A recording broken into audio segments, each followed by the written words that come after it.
Welcome back, everybody, to my last brain cell. Happy Tuesday. I hope the first full week of January was good to y'all. You feel me? Mine is kind of still TBD because you know me, full disclosure, man.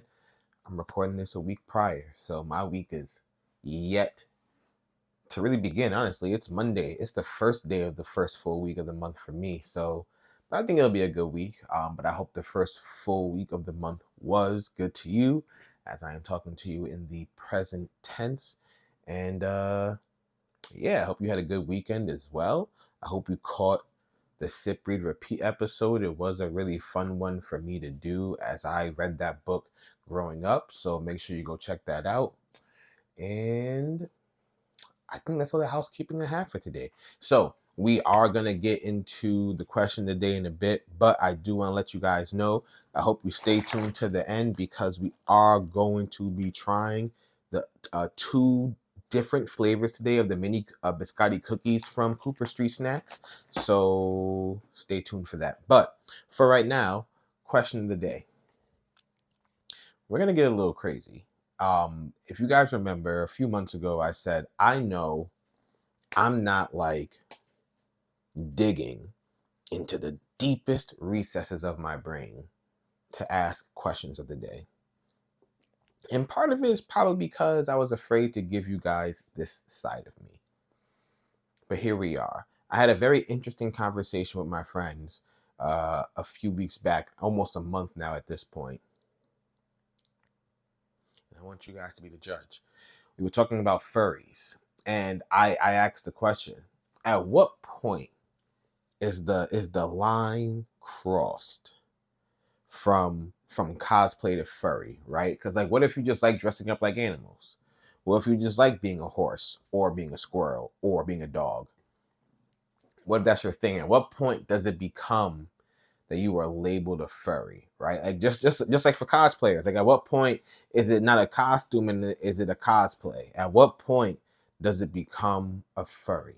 I don't have an answer for this question of the day, and I'm really hoping someone out there does. So please enlighten me. At what point, like, where's that? When's that line crossed? That's like, okay, I'm no longer just dressing up as I am a furry. If you know, put it in the comments. And while you're doing that, allow me to, yes, grab the wheel of fun.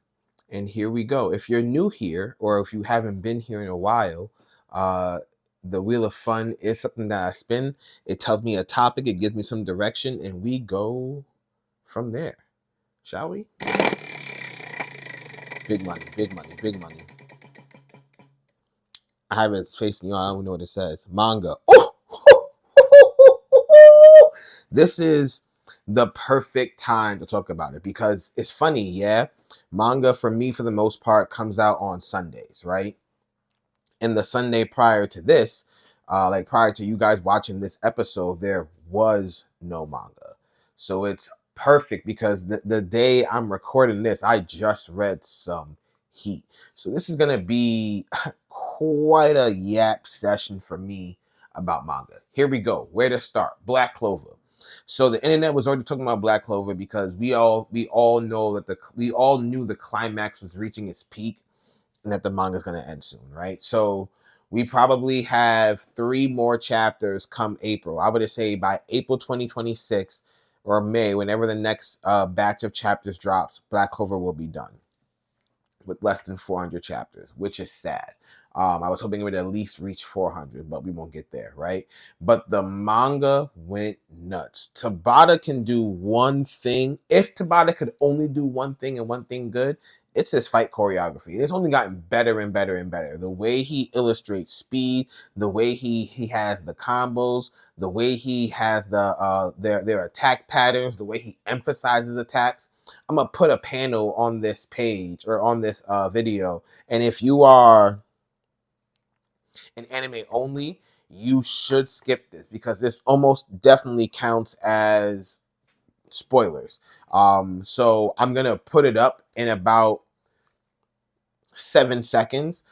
So just make sure that you skip ahead probably about 12 because I'm gonna put it up probably about nowish, And I'm gonna have it up for a bit so people can like, ooh and ah about it. But if you don't want to see it, then skip ahead. But anyway, oh my god, it was amazing. And Asta just have amazing chemistry when it comes to battles. Like they don't fight together a lot. Like they fought together against like just the two of them against at least initially, the word devil. I don't remember his name. And I don't think they really started the fight together against Lucifera. I don't remember. I think it was Ostaf first and the captains joined. But their fight against Lucius, insane. Yeah.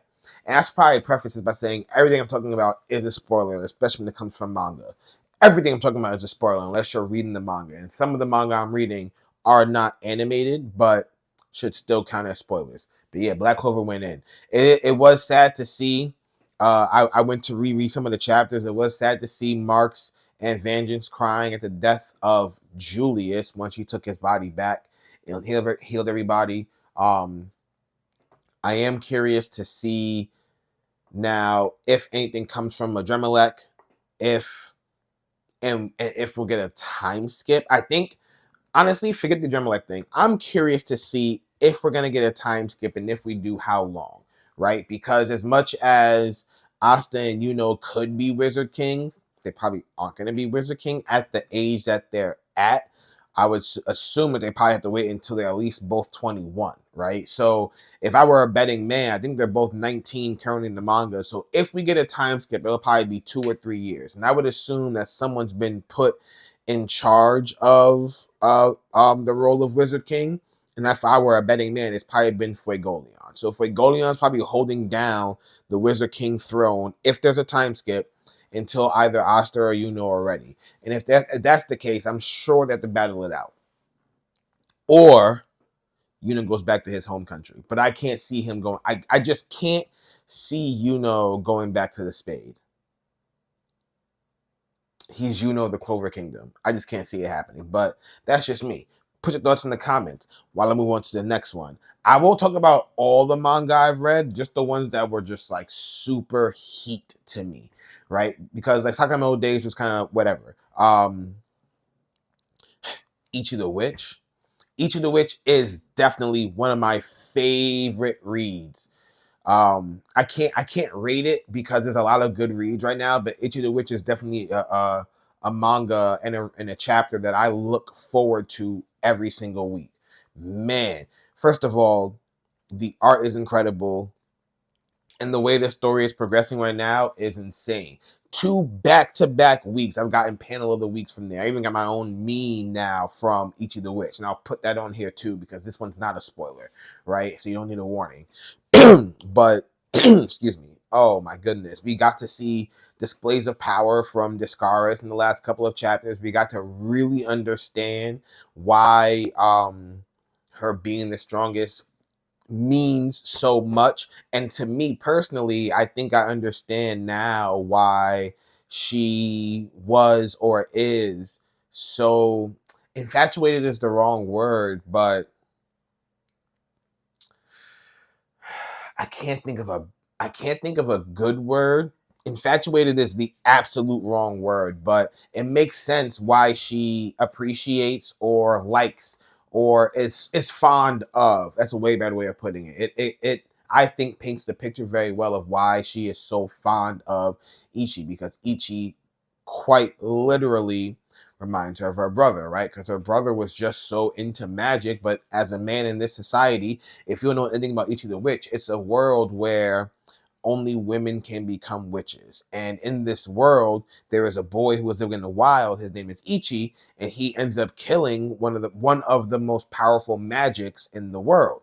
And that's usually how witches get their power. They have to complete a trial and kill or do whatever the magic says they have to do in order to acquire it. Well, Ichi had to kill this magic. He did. He acquired it. So now he's the first male witch, right? Boom. Synopsis done. So Discaris' brother Libro,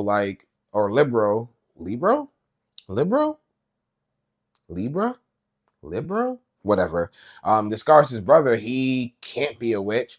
So he just kept pushing the scars to become a witch, especially when he found out she had immense magical power, right? So to get her backstory was crazy, and to see that she was this close and her brother was also this, like, she was this close to dying and her brother was this close to living, was absolutely crazy. That was crazy. And now for him to be right back in her face, I don't know what's going to happen. She's been swarmed by the zombies, so the only person with her right now is Chrono. Maybe. I don't remember where he is, but it's going to be interesting to see what happens. What else can I talk about with you? Kagurabachi. This will be the last manga I talk about with you guys. Kagurabachi. Unfortunately, feels like it's also reaching its climax, but in a very natural, progressive way. I'm just sad because it hasn't been running that long, but man, oh man, it's heating up. The foreshadowing we got as far as the glint from when him and Samura's blade hit coming back now, as far as being a sign of being the true realm, crazy. The fact that we're talking about a true realm now, 2 years later, crazy. I am super excited to see how the battle between Chihiro and his fucking uncle go at this point. Like I don't, when it comes to a lot of these new manga, I never know what to expect. Like I feel like I can kind of guess certain things, but I couldn't even tell you. I couldn't even try to fabricate or fathom a story in my head for the progression of Kagurabachi. So if it's not reaching its natural climax, the only thing I could see is that the Swordmaster can appreciate Chihiro's like will and seeing what his blade can do, since it was made to specifically counter his own. He's gonna be like, well done, I'm getting out of here, I have to plan better, and he dips out. That's the only thing I could see happening to let the story be just a little bit longer, right? And he might even make a promise to Chihiro, like, listen, on the account that you are technically still my blood, I will hold off eradicating like the planet for X amount of time. You train up, you do what you got to do, and I'll meet you back at this point X amount of time. If you're not there, I'm killing everybody anyway. See you there. And he'll dip off. That's what I see happening to extend the story, which will then allow us to see, I think, the 3 other blades we haven't seen yet. Because it has to be another 5 against 1. That's the only thing that makes sense, right? Like it has, like the evil dude, he has to die, and they have to break his blade. So that's done, right? I forgot what the not the one with not the sword master, but the other dude. I can't think about what his name is, but he also has a blade. But I think there's 3 other sacred blades we have not met yet, or we have not been introduced to yet. So I'm interested to see where that goes as well. But that's all I got from manga. There was a lot of hot chapters this week. Like Jujutsu Kaisen Modello. Come on, man. That combination with Sugiri and Rika, or Sarugi, whatever his name is, and Rika. Bonker nanas. Banana and bonkers. Bonker nanas, bruh. Yeah. That shit was crazy. But again, let me know what you're reading in the comments. I didn't talk about Shinobi Undercover, Sakamoto Days. I'm not reading Elusive Samurai right now. I didn't talk about One Piece. Like there's a lot of good chapters this week, but those 3 specifically, Ichi the Witch, Kagurabachi, and Black Clover, mwah, chef's kiss all around. Enough chat. Let's get into these snacks. So I think I want to start with the cinnamon chocolate chip, just because these are the ones that, like, this type I haven't had yet. I've had the ones that are cookie and fruit, but this one I'm really interested in too.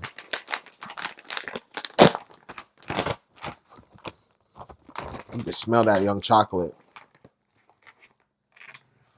Just that close up.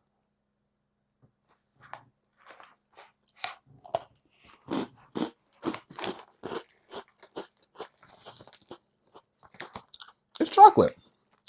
The cinnamon on here is wow. Hold on. Yeah. That cinnamon comes through and saves the day.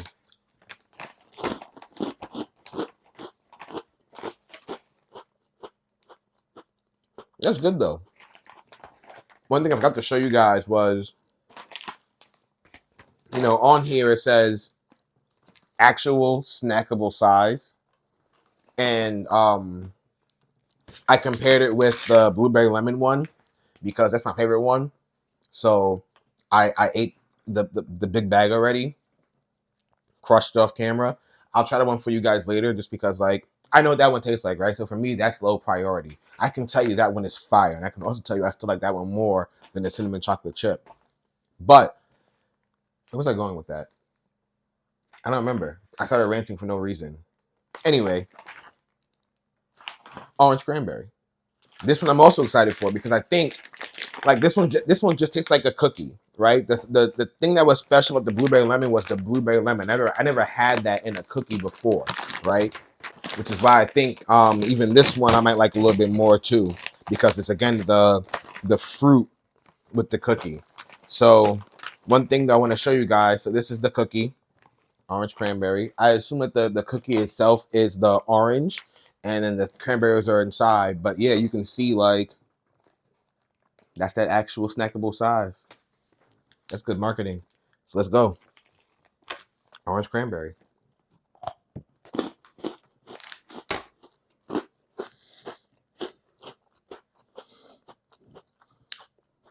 It's something about the fruit with the cookie, y'all. I'm telling you.